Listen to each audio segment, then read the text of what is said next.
بسم اللہ الرحمن الرحیم۔ السلام علیکم۔ دنیا بھر کے جو دوست مجھے دیکھتے ہیں ان سب کو بھرپور سلام۔ اور آج کی دو خبریں آپ کے سامنے رکھ دیتا ہوں، اگلے ویلاگ میں کچھ اور خبریں بھی رکھ دوں گا۔ پہلی خبر جو ہے وہ الیکشن کے حوالے سے ہے۔ پاکستان میں یہ زد عام اور خاص میں آپ کو یہ بحث نظر آئی کہ پاکستان کے اندر الیکشن ہوں گے یا الیکشن نہیں ہوں گے، اور اس پہ بہت ساری قیاس آرائیاں ہوتے ہوئے نظر آئیں، اور آخر کار 90 روز میں اگر نہیں بھی ہوئے تو 60 روز کے اندر الیکشن کمیشن نے کروانے کا حتمی فیصلہ کیا، اور انہوں نے کہا کہ 2024 کے جنوری کے مہینے میں آخری ہفتے میں الیکشن وہ اس کا انعقاد کروائیں گے۔ اتنی دیر آتے آتے مہربان کیوں ہوئی، اور اس کی وجوہات جو الیکشن کمیشن نے بتائی، پہلی وجہ کہ پاکستان کے سیاسی، معاشی اور سیکیورٹی حالات اس طرح کے تھے جو کہ الیکشن کمیشن اس صورتحال کے اندر الیکشن کروانا نہیں چاہتی تھی یا نہیں کروا سکتی تھی،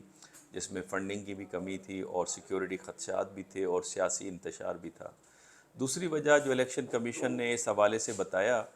وہ بھی بڑی اہم ہے، اور وہ وجہ یہ بتاتے ہیں کہ چونکہ حلقہ بندیاں نہیں،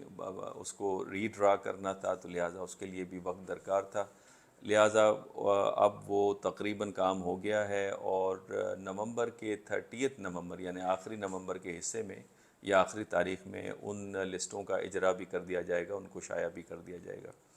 اب ریئلٹی اگر یہ مان بھی لی جائے تو دنیا میں یا پاکستان کے اندر یہ پرسیپشن کیا ہے، چونکہ پوری دنیا کی میں بات اس لیے کروں کہ پوری دنیا کا میڈیا اس کے اوپر لگا ہوا تھا۔ پاکستان کے اندر اکثر اگر آپ دوستوں کے ساتھ بیٹھیں، جرنلسٹ کے ساتھ بیٹھیں، عام جو پڑھے لکھے لوگ ہیں، اسپیشلی ایکیڈیمیا کے لوگ، بیوروکریسی کے لوگ، تو اس میں تاثر یہ ملتا ہے کہ پاکستان میں اب بھی الیکشن نہیں ہوں گے۔ اگر الیکشن ہونا ہوتا تو الیکشن کمیشن کوئی ڈیٹ دیتا، اور یہ جو الیکشن کمیشن نے ڈیٹ دی ہے یہ آرٹیکل 57 کے تحت دی ہے، اور اس کے اوپر بھی اعتراض اٹھایا جا رہا ہے۔ بالا اس کا جواب تو الیکشن کمیشن ہی بہتر انداز سے دے سکتے ہیں۔ دوسرا جو اس میں نقطہ اٹھایا جا رہا ہے کہ جب صدر مملکت نے ایک ڈیٹ دی تو اس سے مشاورت کیوں نہیں ہوئی، جس پہ الیکشن کمیشن نے اس کا واضح جواب بھی دیا کہ قانون کے تحت، آئین کے تحت الیکشن کمیشن پابند نہیں ہے، اور اگر وہ صدر کے پاس جا کے مشاورت کر لیتے اس حوالے سے تو پھر ایسا فورم نہیں تھا الیکشن کمیشن کے پاس جس میں سے وہ ڈیٹ کا انکار کرتے یا اسے آگے لے جاتے، چونکہ ان کو مزید وقت درکار تھا، جو وجوہات میں نے اوپر بیان کر دی ہیں۔ تیسرا یہ کہ انتخابات اگر 90 روز میں نہیں ہوئے تو دیکھتے ہیں کہ 60 روز کے اندر انتخابات ہوتے ہیں یا نہیں ہوتے۔ اور آخری وجہ بڑی امپورٹنٹ ہے، اور وہ وجہ یہ کہ چونکہ کاکڑ صاحب اس وقت یونائٹڈ نیشنز کی جنرل اسمبلی کے سیشن کو اٹینڈ کرنے گئے، جو کہ بہت ہی امپورٹنٹ فورم ہے دنیا کا، وہاں پہ تیکھے سوالات کا سامنا ہو سکتا تھا کہ پاکستان میں الیکشن کب ہو رہے ہیں۔ پھر ان کی چونکہ ملاقات ہونی تھی آئی ایم ایف کے ڈائریکٹر جنرل کے ساتھ، کرسٹیلینا کے ساتھ، لہٰذا وہاں پہ بھی یہ معاملہ اٹھتا، اور ان کے ساتھ انہوں نے نئی قسط کی بھی بات کرنی، اپنے میئرز کو بھی بتانا تھا۔ یہ وہ وجوہات ہیں جس کی وجہ سے الیکشن کا اعلان ہوا ہے۔ تو یہ ساری وجوہات بتائی جا رہی ہیں، لیکن بہرحال میں اسے خوشائن سمجھتا ہوں اس اعلان کو بھی۔ اس کی بنیادی وجہ یہ کہ پاکستان کے اندر اس وقت شدید کمی ہے کنسنسس کی، اور اگر انتخابات کے ذریعے کوئی پولیٹیکل تھوڑی بہت اسٹیبلٹی آتی ہے تو امپورٹنٹ ایشوز پہ، جس میں کشمیر بھی ہے، جس میں اکانومی بھی ہے، جس میں افغانستان بھی ہے، جس میں سی پیک بھی ہے، اس پہ ایک کنسنسس چاہیے ہوگا۔ عوام کی کنسنسس کے بغیر حکومت کے پاس وہ طاقت نہیں ہوتی۔ دوسری بات یہ کہ لیڈرشپ چاہے لنڈن سے آئے، چاہے دبئی سے آئے یا اٹک سے آئے، مسئلہ عوام کا یہ ہے کہ ان کے مسائل حل ہونے چاہیے، ان کے معاشی مسائل جو ہیں، اسپیشلی جس طرح کا پیٹرول کی قیمتیں ہیں، کموڈیٹیز کی قیمتیں سر پہ چلتی جا رہی ہیں، اور عوام کے اندر ایک تنقید نظر آتی ہے کہ ڈالر تو نیچے آ رہا ہے، 20 روپے تقریباً ڈالر کے مقابلے میں روپیہ ذرا تکڑا ہوا ہے، لیکن پیٹرول کی قیمتیں بڑھتی جا رہی ہیں۔ غالباً اس میں لیویز بڑھا دی گئی ہے 30 روپیز سے 60 روپیز کے حوالے سے، اور یہاں پہ یہ سوال اٹھتا ہے کہ کیا کسی پولیٹیکل لیڈرشپ کے پاس کوئی پلان موجود ہے کہ اگر وہ پاور میں دوبارہ آئیں گے تو یہ مسائل، ان مسائل کو حل کریں گے جو عوام کے لیے درد سر بنے ہوئے، وہ بجلی کا بل دیں یا اپنے بچوں کی تعلیم کے لیے کریں یا اپنا کچن چلائیں، یہ بنیادی مسئلہ ہے۔ دوسرا یہ 2008 سے اب تک جو جمہوریت کا تسلسل ہے، جمہوریت کے تسلسل کے اندر آپ کو ایک نظر آیا 2023 تک کہہ لیجئے کہ نظر آیا کسی نہ کسی صورت میں، لیکن پھر بھی آپ کو سیاستدان روتے ہوئے ہی نظر آتے ہیں۔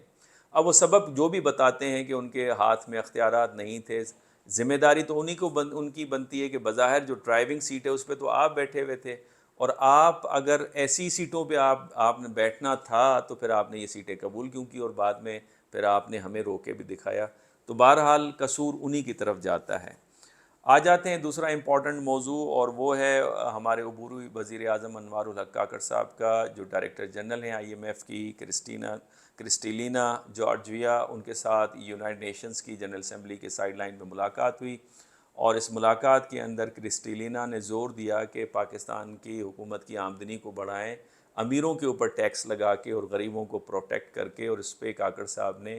جواباً ان میئرز کا تذکرہ کیا جو انہوں نے اسٹیٹمنٹ دی، بیان دیا. اس کے مطابق ان میئرز کا انہوں نے تذکرہ کیا جس سے پاکستان کی اکانومی کو مزید اسٹیبلائز بھی کیا جائے اور اس کی ریوائول بھی ہو اور اس مشکل حالات سے نکلے. بہرحال میں سمجھتا ہوں کہ اکانومی تو اسی وقت ریوائیو ہوگی جب آپ اسٹرکچرل ریفارمز لے کر آئیں گے پاکستان کی اکانومی میں، اور اس کو ایکسپورٹ اورینٹیڈ بنائیں گے. اور ایکسپورٹ اورینٹیشن کے لیے ضروری پہلی بات تو یہ کہ آپ آسٹیرٹی میئرز لیں، جو کہ اس وقت ہمیں لیتے ہوئے نظر نہیں آ رہی حکومت. اور دوسری طرف اسٹیبلٹی لائیں، اور اسٹیبلٹی کے لیے کنسنسس جب تک نہیں ہوگا، پولیٹیکل اسٹیبلٹی نہیں ہوگی تو باہر سے انویسٹمنٹ نہیں آئے گی، اور انویسٹمنٹ اور ٹریڈ کے بغیر کوئی بھی اکانومی جو ہے بلڈ اپ نہیں ہوتی. اور پھر جو ٹریڈ ہے وہ ضروری نہیں ہے کہ آپ ڈالرز کے اندر کریں، آپ کو بارٹر ٹریڈ بھی کر سکتے ہیں. آپ ایران کے ساتھ بارٹر ٹریڈ کر سکتے ہیں، آپ رشیا کے ساتھ کر سکتے ہیں، آپ چین کے ساتھ کرتے ہیں. رشیا سے تو آپ نے آئل لیا ایران کو پے کر کے. تو میں سمجھتا ہوں بارٹر ٹریڈ جو ہے کم از کم پڑوسی ممالک کے ساتھ وہ کر سکتے ہیں. اور اس میں تو یہ بھی کہوں گا کہ ہندوستان کے ساتھ بھی آپ تجارت کو جو ہے وہ جاری رکھیں. کئی بار میں نے اس بات کا تذکرہ کیا ہے کہ تعلقات کے اندر کمپارٹمنٹلائزیشن ہوتی ہے. ایک کمپارٹمنٹ کے اندر اگر آپ کمپیٹ کر رہے ہیں اور آپ کے اسٹریٹجک انٹرسٹ انوالو ہیں